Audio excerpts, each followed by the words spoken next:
Now for our subject this morning, humility, the herald of freedom. We should say first a few words about freedom.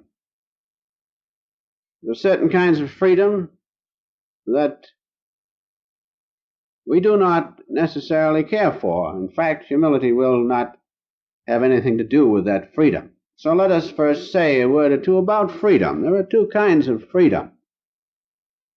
There is that freedom, ordinary freedom, which comes through the exercise of ordinary free will. But that's not true freedom. By the exercise of ordinary free will, we do the things which we think we do by free will. We may wake up some morning and say, this morning, today, I'm going to do just what I please. I'm going to exercise my free will. But if you analyze yourselves, you'll find that you are not exercising free will at all. You are following the dictates of your environment, latent impulses, and habits. In fact, you don't decide what you're going to do at all. Those latent impulses from your surroundings, environment, and those deeply ingrained habits, they're the ones that tell you what to do. Is that freedom? No. But it is known as ordinary free will. So just remember that when you do that, you are following the dictates of ego consciousness, which has been built up from impulses of environment, latent impulses, and habits. And that's what we do most of the time. We're creatures of habit. The only thing, the habits are not the right kind. The habits are of worldly things, not things of spirit. So remember, that first freedom, ordinary freedom, which comes from the exercise of ordinary free will, is not true freedom. Because we are not really acting freely. We are acting automatically from these hidden causes. Now, true freedom is something different.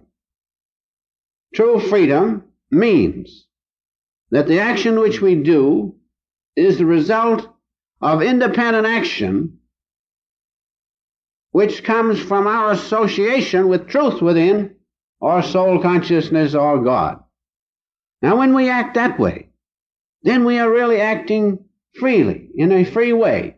We are exercising true freedom because we are not acting automatically. Do you understand? We're not being pushed into this action or that action and don't know anything about it. We are acting independently as a child of God from soul consciousness. That gives us real freedom. Real freedom.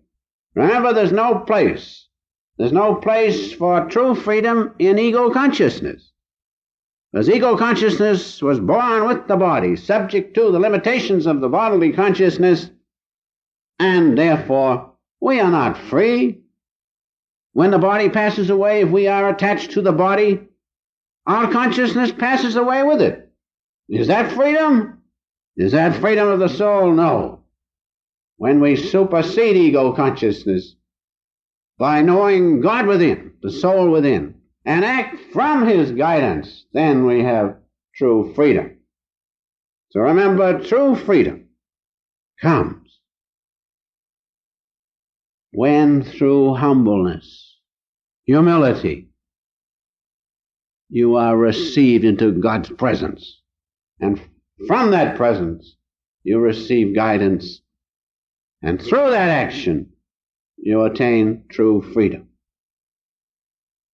So to sum it up, let us just realize that in ordinary I do as I please freedom, you are not acting except from the fulfillment of desires laid up from worldly consciousness. And the sad part of it is, as we all know, that our freedom, instead of increasing, things get worse. There's no end to it. There's no freedom at all if we follow the fulfillment of desire. One desire leads to another, and that goes on and on and on.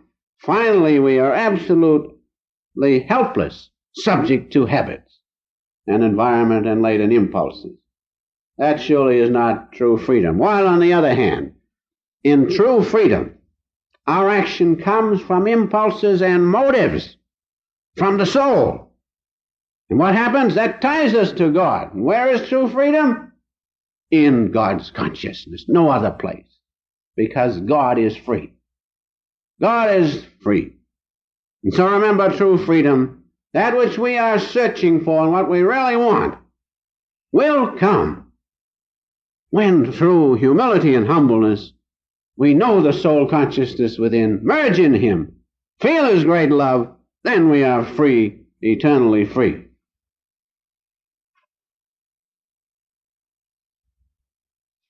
Now going on just a bit, we come to the question of humility. Humility. Why is humility the harbinger of freedom? Why is this so? Well, because without humility we cannot know the soul, we cannot know God. And in God, in soul consciousness, there is freedom. That's why humility is so important. That's why it is the herald of true freedom, the harbinger of oneness with God, with His all-encompassing love and freedom. So humility is necessary because without it you cannot take one step toward God, wherein lies true freedom. That's why you remember the Master, those of you who met him, how humble he was. He could be the other way. If he made up his mind, you couldn't move him. But otherwise he was humble like a child. Why? Because he was one with God, and is one with God now, and is free in God's great omniscience. How he suffered here in this world for us. Those of you who knew him as we did for a long time, we knew what he went through. Now I am so happy he is free from it. As he said, my life is a ransom for many. And I'm sorry to say that I happen to give him trouble too. But still he wouldn't have it otherwise. No matter who came, he gave of himself that great humbleness and humility which he got because he was one with God. And so humbleness is very necessary if you are to take one step toward true freedom. Now we have a Bible reference which I always fall back on because you can't do any better. You cannot do better than to stick to the Scriptures, and the Bible has in it, especially the Christ consciousness and the testimony of that Christ consciousness of the prophets, of Jesus the great ones, and other great prophets, as Isaiah, from which I will read at this time. Isaiah, the 57th chapter, 13th and 14th verses. Now listen carefully, you will see why humbleness and humility is so necessary to attain true freedom. He that putteth his trust in me, he that putteth his trust in me shall possess the land and shall inherit my holy mountain. In other words, the holy mountain is the place of God's consciousness. How can you put your trust in God unless you know Him? How can you do it? That's why self-realization is so wonderful. It gives us the ways and the means. Because the Master's teachings are a direct channel from God, it gives us the ways and the means to know God. Knowing God, we can put our trust in Him. But you cannot know God unless you first establish in your hearts humbleness and humility. Until you remove the dross from your heart, you cannot know God. Self-realization teachings based on one who had that humbleness of God, who had removed from his heart all dross, can give you humbleness if you follow it. If you follow self-realization, follow its teachings, you will find humbleness permeating your entire consciousness because they go together. Now going on to the next verse.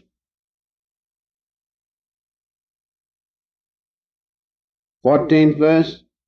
And they shall say, cast ye up, prepare the way, take up the stumbling block out of the way of my people. Remember this: if through self-realization techniques you follow them and establish that humbleness and then receive the grace of God's presence, no stumbling block is big enough to stop you on your way back home to true freedom. Realize that.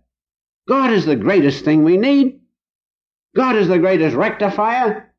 There is no stumbling block, no condition, nothing that can stop you, can stand in your way if you make that connection with God through humbleness. And finally, and this is the greatest verse in the 15th, for thus saith the high and lofty one that inhabiteth eternity, whose name is holy. The vibration of God, that's his name, is holy. That's God himself in us. I dwell in the high and holy place with him that also is of a contrite and humble spirit, to revive the spirit of the humble and to revive the heart of the contrite ones. When you are humble, when you have established humility in your heart, by following such an example as the Master of humbleness, when you do that, then you are one with God. Or rather, I should say, God becomes one with you and dwells with you. For it says, I dwell with him. Imagine it. Just by being humble, eradicating the ego, doing away with it, letting humbleness flow through you and being one with it, what's the result? The high and mighty one, the Master of the universe who has created all things, dwells with you. Isn't that worth it? Isn't that something to strive for? Isn't that true freedom? If God is dwelling in you, with you, aren't you free? Humbleness will give you that. If you establish humbleness, you will remove the dross of the heart. Then the Holy One can come into you. Humbleness will take you to God, because there can be no ego consciousness when humbleness flows through you. Another proof we have in Matthew, the 11th chapter, the 25th verse, about humility. This you all remember, and it is so wonderful. When Jesus said, O Father, Lord of heaven and earth, because thou hast hid these things from the wise and the prudent, and hast revealed them unto babes, I thank thee. Isn't that wonderful? Those of big, lofty ego consciousness, they don't amount to a thing in the presence of God.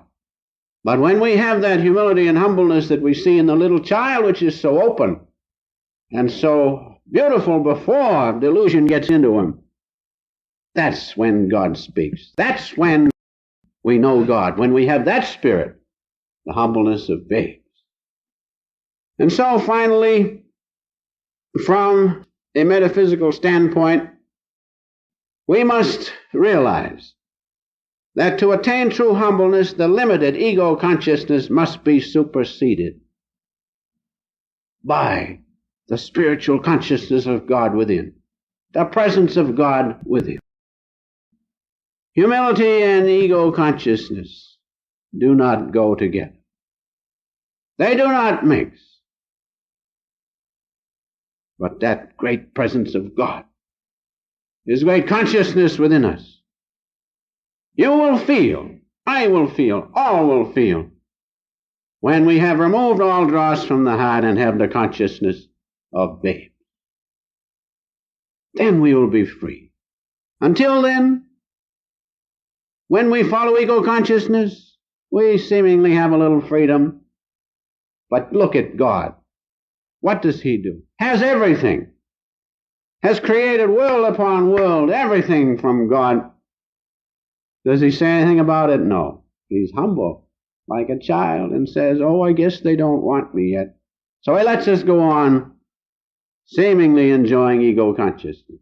There's our greatest example. is the action of God. Having everything, he doesn't impose himself upon us. He waits, as the Master says, I wait patiently for those who do not love me to change. Isn't that the spirit of humbleness? And so the Master said, the heart must be pure gold. And he also said, those who do not like me, I don't bother them. I wait patiently for them to change. I wait for them to be humble, to have humility. Then that presence of God which flows through me will flow through them. Then they will be changed, and instead of being bound by ego consciousness, they're freed in that same consciousness which gives me freedom, the presence of God.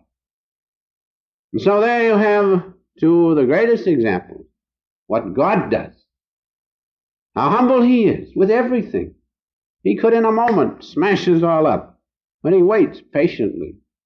He forgives us many times in the daytime, in the night, during our lives. He waits patiently.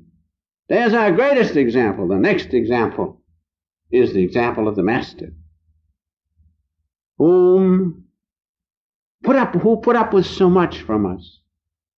And it took great humbleness. It took the complete eradication of his ego consciousness to be able to take what he did, the insults which he took.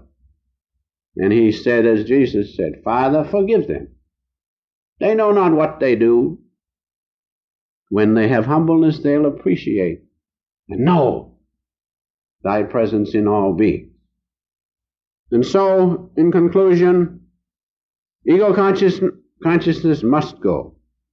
And the greatest way to eradicate it, to uproot it, is to be and follow the dictates of the Master with humbleness and obedience.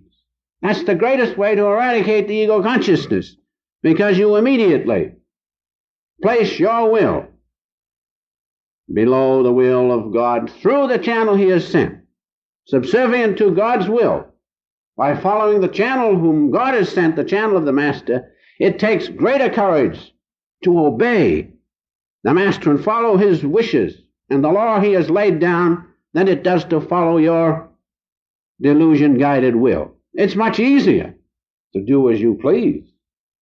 It takes greater strength and courage to follow, bend your will to following the channel the Master, the God has sent, the channel of the beloved Master. But what is the reward? Freedom. Freedom from the uncertainties, vicissitudes of life. Freedom from the paradoxes of life. Freedom of the soul consciousness which is God within each and every one of us. And so realize, bend your will. There's much greater character in bending your will to God through the channel he has sent than following your little delusion-guided will. Bend the will to God.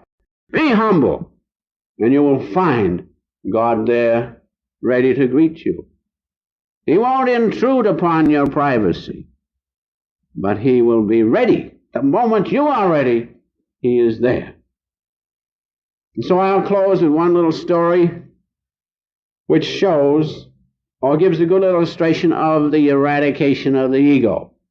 The humbleness which must come if we are to know God, and the results which come by humbling ourselves, doing away with this little ego which makes us feel we are so important. One time when the Master first came, I think it was the second year he was here, we went, some of you have heard the story, just bear with it. We went down, or up I guess it is, on the coast in Massachusetts to a place. It was in the spring, in April, and was it cold, as it is in Massachusetts. So we went up with the Master to a camp there, ladies' camp, which should be occupied only in summer, and this was April, and of course we nearly froze to death, but that's all right. We were searching for God, the Master was with us, who cared? So the first day we were there, we were walking out on the shore. I was with the Master, and there was a big breakwater jutted out into the sea. Now I want you to realize that in April in Massachusetts, in the Atlantic Ocean, it is not warm. It's not like here in April. It is cold, and it's mean, and the cold penetrates you. So we're walking along, the Master was telling me about God and all the stories he used to tell. Suddenly he spied the breakwater and he says, let's meditate. Well, I had a premonition I was going to get something. He said, let's go out and meditate, Doctor. Wonderful place. So we went way out on the breakwater. It was low tide, and sat down. Not on cushions, but on rocks, and hard rocks. And did my ego react? It says, who are you to put up with this? And there the Master sat. And I was behind him, and I sat too, and I fought. I says, well, finally, I says, if he can do it, I can do it. Then God was good. Then through the economies of nature, somehow I became numb or something. And I didn't feel those rocks. And by the Master's grace, I was lifted after a long time. Don't think I got off easily. But I wouldn't give in, because I realized that if the Master did it, it must be right, even though my ego rebelled. And I felt humiliated in that sense by being made to sit in that place. But then I hung on, knowing then that it was right to do.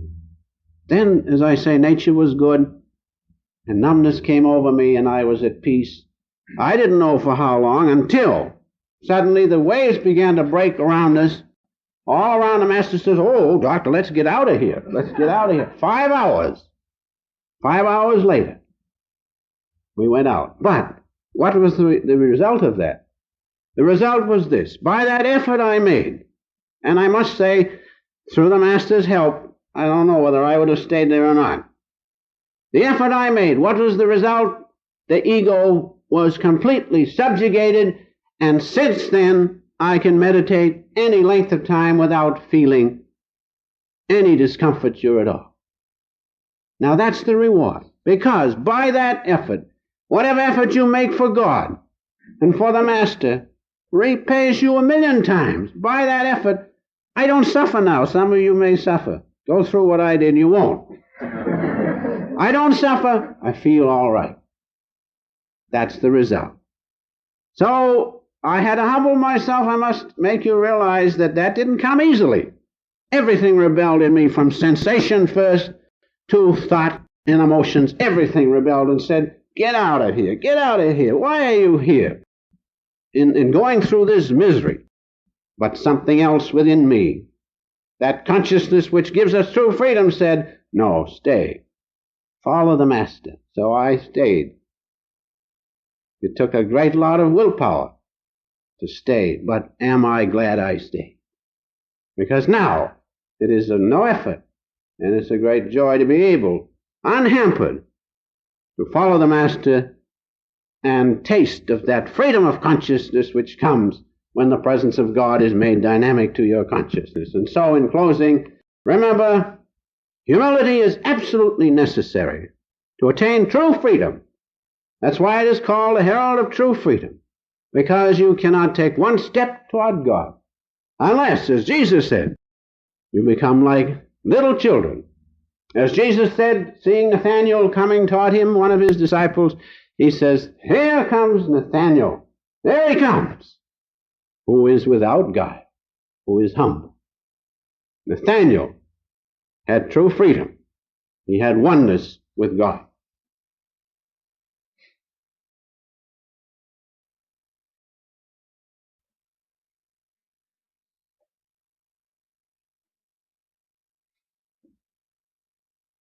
Let us be quiet for a moment or two. Make this which you feel your own. Establish it within your consciousness. It is due to the fact that God responds to us when we come here with united hearts to learn about Him. He responds. That's why you feel His presence. Now don't leave it. Establish it within yourself. Take it in your activities today, not only today, but every day. And above all, give deeper and deeper concentration to Him, you will have true freedom.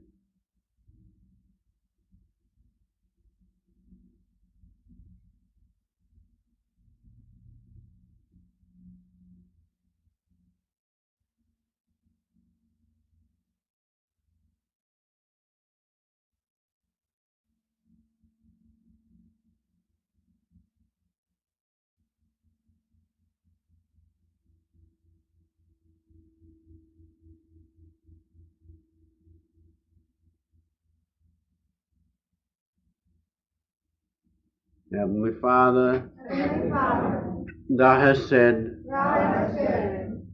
my sheep hear my voice. Father, we want to be Thy sheep. We want to always hear Thy voice. Be with each one of us. Om, peace. Amen. Now let us rise and sing our closing song. Sing with your heart. Feel that great freedom of God's presence within you.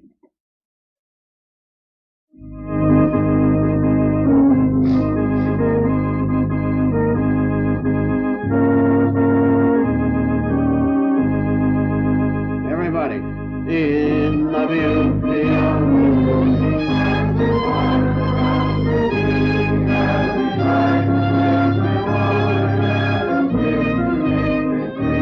as He died to make men holy, let us live to make men free. His love is marching on. Glory, glory, hallelujah. Glory, glory, hallelujah. Glory, glory, hallelujah. His love is marching on. In the beauty of the moonlight, the Father comes to sing. As He died to make men holy, let us live to make men free. As He died to make men holy, let us live to make men free. His love is marching on. Glory, glory, hallelujah. Glory, glory, hallelujah. Glory, glory, hallelujah. His love is marching on. Glory, glory, hallelujah. Glory, glory, hallelujah. Glory, glory, hallelujah. His love is marching on.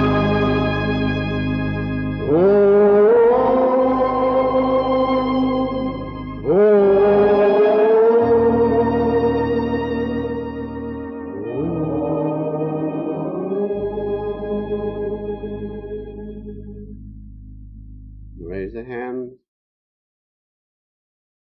Heavenly Father, friend, beloved God, may Thy love shine forever on the sanctuary of my devotion, and may I be able to awaken Thy love in all hearts. Make my soul Thy temple. Make my heart Thy altar.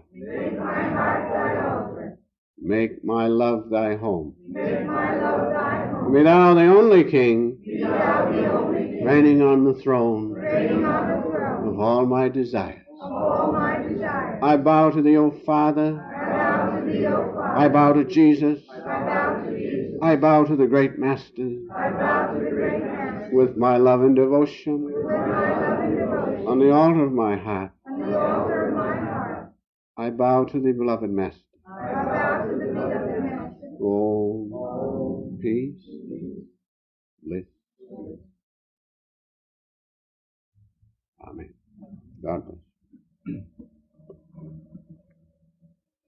Have enough? Huh? Huh?